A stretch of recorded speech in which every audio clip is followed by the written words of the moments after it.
Oui, mais que faut-il faire? Que faut-il faire le problème, c'est ça. Le problème, c'est qu'il y a un pays qui est déstabilisé, là.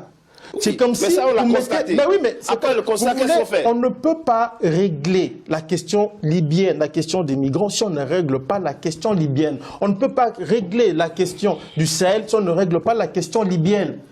Tout ça est lié, qu'on le veuille ou pas. Et il y a un travail à faire au niveau des pays d'où les migrants partent. Ça, c'est un fait, on l'a dit. Mais au niveau de la Libye, regardez, ça fait 5 ans que les mecs négocient.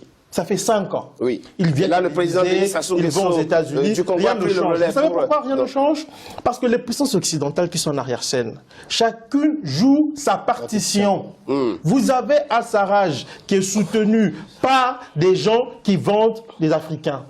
Vous avez Khalifa Haftar qui est soutenu par les mêmes gens qui vendent les Africains. Les deux sont soutenus par les puissances régionales. Vous avez l'Arabie Saoudite, le Qatar, vous avez aussi l'Égypte, vous avez la Turquie. Et tous ces pays sont chapeautés par qui? Par les puissances occidentales. Voilà la réalité. Richard, alors, c'est un piège sans fin. Attendez, je suis désolé, juste 30 secondes, Salif. Je voudrais juste te dire que l'avion qu'on envoie en Libye, il va atterrir d'abord. Quand vous avez un pays qui est cassé en 1000 morceaux, nos frères qui sont en Libye ne sont pas parqués en pleine ville, ils sont dans des camps. Ils ne sont pas dans une ambassade. Qui ne sont pas répertoriés, qui sont dans le désert, qui sont dans des sous-sols, vous prenez les reportages, vous prenez les témoignages de ces migrants-là. En Bénin, ils voient des avions, vous dit c'est bien, c'est un début. Mais celui qui sait qu'un avion existe, est-ce que celui qui est assis dans le désert peut savoir que son pays déjà a envoyé un avion, sachant très bien que dès qu'ils arrivent, le premier truc qu'on fait, on leur prend leur passeport, on leur prend leur téléphone et on les réduit à l'esclave, on leur coupe tout moyen. Aujourd'hui, ils peuvent même pas. On ne savait pas de quel pays ils sont. Il y a un moment donné ici. Mais il faut arrêter de rêver. Voilà, ici sur ce plateau, il y a des éminences grises. Des gens qui peuvent réfléchir, conseiller nos chefs d'État, leur dire voilà ce que vous pourriez faire. Ce sont des choses simples. Attendez, des choses simples. Oui. On n'entend que du bon sens ici et de l'intelligence. Oui. Comment se fait-il que ce bon sens et cette intelligence-là ne soient pas aux côtés de ces chefs d'État? Faut jamais oublier une chose. Ce qui se joue là, ce qui est perpétré là, ce sont des crimes contre l'humanité. Vous avez l'Union européenne qui a financé des tueurs, qui a financé des gens pour tuer d'autres gens.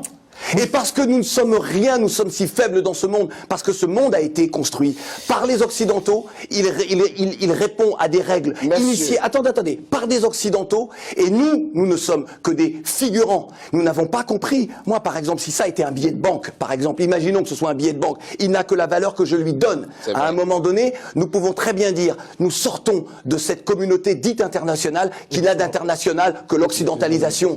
Nous pouvons très bien en sortir et dire, maintenant, même si nous n'avons pas les plus beaux satellites du monde, nous allons vivre entre nous, créer notre monde et sortir de ce monde-là. Je vous assure, c'est quelque chose de simple. Nous ne pouvons plus répondre et accepter des règles qui nous oppressent et qui font de nous même pas des vassaux, des esclaves. Parce qu'en réalité, l'Afrique est un continent d'esclaves.